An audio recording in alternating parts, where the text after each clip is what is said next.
Özellikle okulumuz İyilik Kulübü'nün çabası ve gayretiyle düzenlenen, organize edilen Adıyaman İyilikler'in de desteklediği Afganistan'a insani yardım treninin bir vagonuna üye olmak anlamında bir vagonunu doldurmak için çabaladığımız bu gayretimizde yardımcı olan tüm öğrencilerimize, velilerimize, dostlarımıza, arkadaşlarımıza yürekten teşekkür ediyoruz.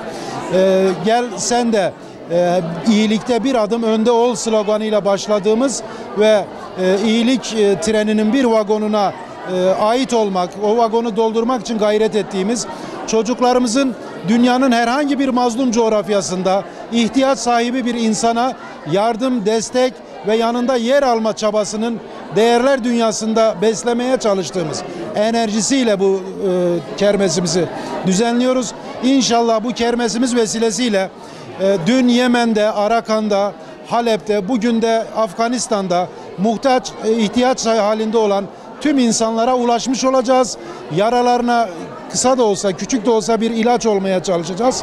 Ama buradaki esas amacımız bu neslimizin, yetişen bu gençliğin bu hassasiyete sahip olmasını sağlamak. Dünyanın herhangi bir yerinde ihtiyaç halinde muhtaç, mazlum, mağdur kişilerden haberdar olmasını sağlamak.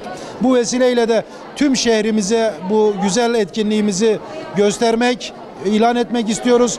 Bu noktadaki gayretinizden dolayı da özellikle size teşekkür ediyoruz. Bunun yayılacağı, duyulacağı çok önemli bir iş olarak bilineceği için de ayrıca mutluyuz.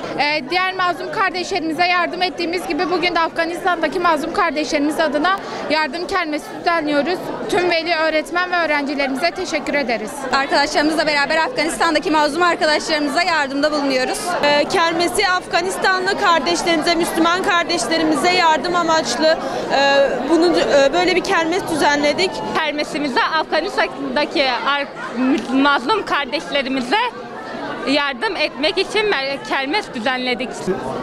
Öğrenci velisi olarak okul idaresinin yapmış olduğu bu Afganistan yararına kermese iştirak etmiş olmaktayız.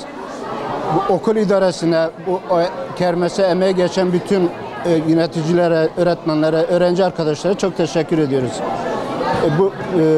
Oradaki mağduriyete bir nebze de olsa, bir damla da olsa katkıda bulunmak amacıyla bu sosyal etkinliği yapmakta dolayı okul idarecilerine çok teşekkür ediyoruz. Biz de veli olarak bu kermese katkıda bulunmak amacıyla buradayız. Bu gençlerin yapmış oldukları Afganistan'a yardım, acil yardım için biz de iyilikler olarak onlara yardımcı olduk. Onlara katkıda bulunduk.